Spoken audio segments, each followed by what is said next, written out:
नमस्कार. मी प्राचार्य डॉक्टर आशा मुंडे, श्रीमती सुशीलादेवी देशमुख महिला महाविद्यालय लातूर. माझा विषय आहे मराठी. कोरोनाच्या संकटामुळे आज सगळे जग बंदिस्त असलेलं दिसतं. मार्चपासून आपण घरामध्ये आहोत. आपण घरामध्ये बंदिस्त आहोत. मार्च गेला, एप्रिल गेला, मे गेला, जून आला, जुलै आला, ऑगस्ट आला तरी आपलं अकॅडमिक इयर सुरू नाही. शैक्षणिक वर्षाला सुरुवात झालेली नाही. अशा परिस्थितीमध्ये शिक्षण बंद ठेवणं हे तर योग्य नाही आणि म्हणून शासनानं ऑनलाईन टीचिंगचा पर्याय आपल्यासमोर ठेवलेला आहे.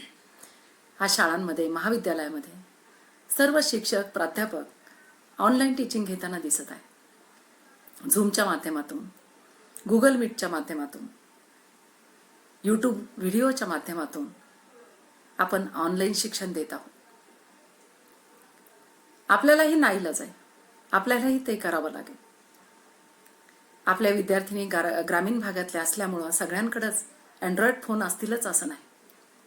तरी पण ज्यांच्याकडे अँड्रॉइड फोन आहेत त्यांनी आपापल्या मैत्रिणींना हे व्हिडिओ त्यांच्यापर्यंत पोहोचवावेत किंवा त्यांना दाखवावेत आणि त्यांनाही या शिक्षणाचा लाभ द्यावा ही मी आपल्याला विनंती करते. आज आपण BA तृतीय वर्षासाठी जे पेपर आहेत त्यांचा आपण प्रथम पाहूया. BA तृतीय वर्षासाठी एकूण 3 पेपर आहेत.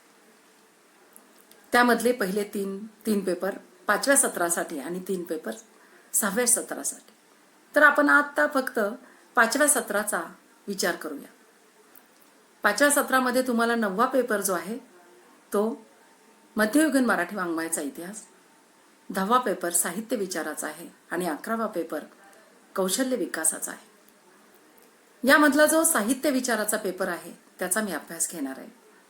या पेपरमध्ये आपण साहित्याचे स्वरूप, साहित्याचे प्रयोजन, शब्दशक्ती विचार, साहित्याची भाषा आणि रससिद्धांत यांचा अभ्यास करणार आहोत. तर साहित्य विचार या पेपर मधलं जे पहिलं प्रकरण आहे ते म्हणजे साहित्याचे स्वरूप. तर साहित्याच्या स्वरूपमध्ये प्रथम आपल्याला साहित्याची व्याख्या बघावं लागेल. साहित्य हा शब्द काय आहे किंवा साहित्य कशाला म्हणायचं, साहित्य म्हणजे काय हे आपण प्रथम अभ्यासणार आहोत. वास्तविक साहित्य या शब्दाचा अर्थ सामग्री असा होतो. स्वयंपाकाचं साहित्य, परीक्षेचं साहित्य, शेतीचे साहित्य असे शब्दप्रयोग आपण सतत करत असतो. अगदी चालता बोलता साहित्य साहित्य हा शब्द आपण वापरत असतो. परंतु सगळ्यांनाच साहित्य म्हणता येत नाही. जे लिखित आहे त्याला आपण साहित्य म्हणतो. पण नुसता साहित्य हा शब्द मात्र एक विशिष्ट अर्थ सांगतो आणि तो म्हणजे लेखन. आणि जे लेखन असतं त्याला आपण साहित्य म्हणतो. पण सगळ्याच लेखनाला साहित्य म्हणतो का, तर त्याचं उत्तर असेल नाही. लेखनाच्या संदर्भात सुद्धा ही संज्ञा फार मोठी सर्वसमावेशक अशी आहे. वाङ्मय अशी आणखी एक संज्ञा साहित्याला वापरली जाते, पर्यायी म्हणून वापरली जाते. तीही अशीच व्यापक आणि सर्वसमावेशक अशी आहे. जे वाणीमय ते वाङ्मय अशी याची व्याख्या आहे. तसंच जे लिखित ते साहित्य अशी साहित्याची व्याख्या केली जाते आणि त्याची व्यापकता, त्याच्या अर्थाची व्यापकता यामधून आपल्याला लक्षात येते. जन्मकुंडली, पंचांग, औषधोपचाराच्या टिप्पणी इत्यादीचे लेखन असतं ते लेखनच असतं, परंतु त्यांना कोणी साहित्य म्हणत नाही. कारण तेथे विशिष्ट वस्तुस्थिती सांगणारी शब्दांची साधलेली फक्त जुळणी असते. त्या शब्दांच्या पलीकडं दुसरा कुठलाही अर्थ त्यामध्ये निघत नाही.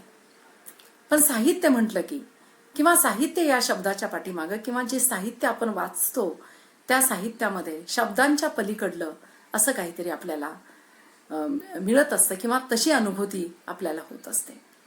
शब्दांच्या पलीकडचं सांगणारं जे असतं ते साहित्य असतं. आता आणि याशिवाय साहित्य म्हणून जे ओळखलं जातं ते एका स्वरूपाचं नसतं. म्हणजे अशा प्रकारे आपल्याला सांगता येईल कादंबरी, नाटक, विनोदी साहित्य किंवा खंडकाव्य अशा स्वरूपाचं साहित्य असतं किंवा कविता असते. यामध्ये वि स खांडेकरांचं क्रौंचवध, राम गणेश गडकऱ्यांचं नाटक एकच प्याला, चि.व्ही. जोशींचं चिमणरावाचे चऱ्हाट. आता या तिन्हीमध्ये जर बघितलं आपण तर प्रत्येक साहित्य प्रकार वेगळा आहे.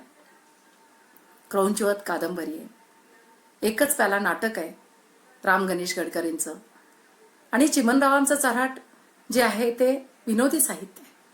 म्हणजे हे वेगवेगळे प्रकार आहेत आणि त्यामुळं हे वेगळेपण जे आहे त्या वेगळेपणातूनच हे साहित्य वेगळं होतं. साहित्याच्या दोन वर्गातील जी सीमारेषा आहे त्यामध्ये जर आपण विचार केला तर ललित साहित्य आणि शास्त्रीय साहित्य असे साहित्याचे दोन प्रकार पडतात. शास्त्रीय साहित्य जे असतं ते शास्त्रीय साहित्य भावनांना आव्हान करत नाही, तर ते वस्तुनिष्ठ स्वरूपाचं असतं. म्हणजे जे आहे, जे प्रत्यक्ष आहे, जी वस्तुस्थिती आहे ते जे सांगणारं साहित्य असतं ते शास्त्रीय साहित्य असतं. आणि जे भावनेला आव्हान करत असतं, जे आपल्याला शब्दांच्या पलीकडचं सांगत असतं, असं जे काही असतं ते साहित्य असतं. तर साहित्य या शब्दाची जर व्याख्या जर बघितली तर ती अशा स्वरूपाची आपल्याला सांगता येईल. त्यानंतर साहित्याची पूर्वपीठिका. साहित्य शब्दाची पूर्वपीठिका पाहण्यासाठी संस्कृत साहित्याच्या भाषेचा आधार घ्यावा लागतो.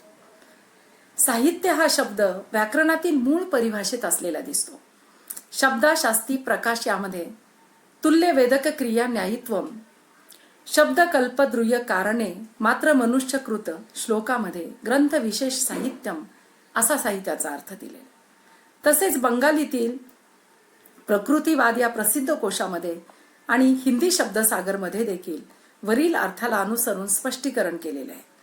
मराठीचे साहित्यशास्त्र या ग्रंथामध्ये गोपाळ देशमुख यांनी साहित्य म्हणजे काय ते सांगितलेलं आहे. थोडक्यात साहित्य या शब्दाची उत्पत्ती, अर्थ आणि त्याला जोडलेले निरनिराळे संकेत यातून साहित्याचे विविध अर्थ स्पष्ट झालेले दिसतात. साहित्य शब्दाची उत्पत्ती कशी केलेली आहे ते पाहूया आपण. साहित्य हा शब्द साहित्याचा भाव असा पाणिनीच्या सूत्रावरून सिद्ध झालेला आहे. परंतु त्यातील सहित म्हणजे काय याविषयी दोन पक्ष असलेले दिसतात. काहींनी संहिता या शब्दाची फोड हितेन सहितम अशी केली आहे. जे हितकर ते साहित अशा उक्तींचा संग्रह म्हणजे साहित्य असे स्पष्टीकरण केलेले आहे. तर दुसऱ्या पक्षाने सहित म्हणजे संयुक्त किंवा सहभाव या शब्दा आधारे साहित्य शब्दाची संकल्पना मांडलेली आहे. थोडक्यात साहित्य म्हणजे सहित किंवा सहभाव होय. म्हणजेच शब्द आणि अर्थ यांनी युक्त जे असतं, जे लेखन असतं त्याला काय म्हटलं जातं, साहित्य असं म्हटलं जातं. अशी ढोबळमानानं इथं व्याख्या केलेली आहे. त्यानंतर साहित्य म्हणजे काय. भारतातील प्राचीन संस्कृत काव्यामध्ये ललित साहित्याला अनन्यसाधारण असं महत्त्व असलेलं दिसतं. कौटिल्याचे अन्विशिकी प्रभूतीच्या 4 विद्याबरोबर साहित्य ही 5वी विद्या सांगितलेली आहे. त्याचप्रमाणे संस्कृत अभ्यासक राजशेखर यांनी देखील शब्दार्थ योर्थ थावसह भावन या विद्या सा विद्या या असा खुलासा करून साहित्य हा शब्दार्थाच्या यथावत सहभावासंबंधी निर्माण झालेली 5वी विद्या म्हटले आहे. राजशेखर यांच्या 7व्या शतकात भामहदंडी इत्यादी संस्कृत मीमांसकांनी देखील नाट्यचर्चेतून सर्वप्रथम साहित्य शब्द वापरलेला आहे. साहित्याला इंग्रजीमध्ये लिटरेचर असं म्हटलं जातं.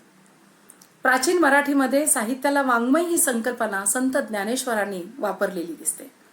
वाङ्मय हा शब्द गीतेमध्ये स्वाध्याया भासनम चैन्य वाङ्मय तप उच्चतेह असा आलेला दिसतो. यावरून निरूपण करताना ज्ञानेश्वरांनी आता निष्पाप वाङ्मयते किंवा वाचे वसते वाङ्मय म्हणजे सर्व वाङ्मयाचे मंथन करून गीता निष्पन्न झाली. यावरून वाणीने बोलले जाणारे सर्व शब्दजाल या अर्थाने वाङ्मय हा शब्द योजला आहे. सह म्हणजे एकत्र व हित म्हणजे कल्याण. सर्वांचे कल्याण जेथे एकत्र बांधले जाते ते साहित्य होय. शब्दरूप भावना हा साहित्याचा आविष्कार असतो. साहित्य हे मानवाला सर्जनशीलतेतून शुद्ध रूपवी निर्मल उपनंद देत असते. समाजाचे हित साधते, कल्याण साधते. कल्पना आणि वास्तव या दोहोंच्या गहिऱ्या मिश्रणातून मानवाच्या जीवनातील वास्तवता शाश्वत सत्याचे दर्शन घडवते.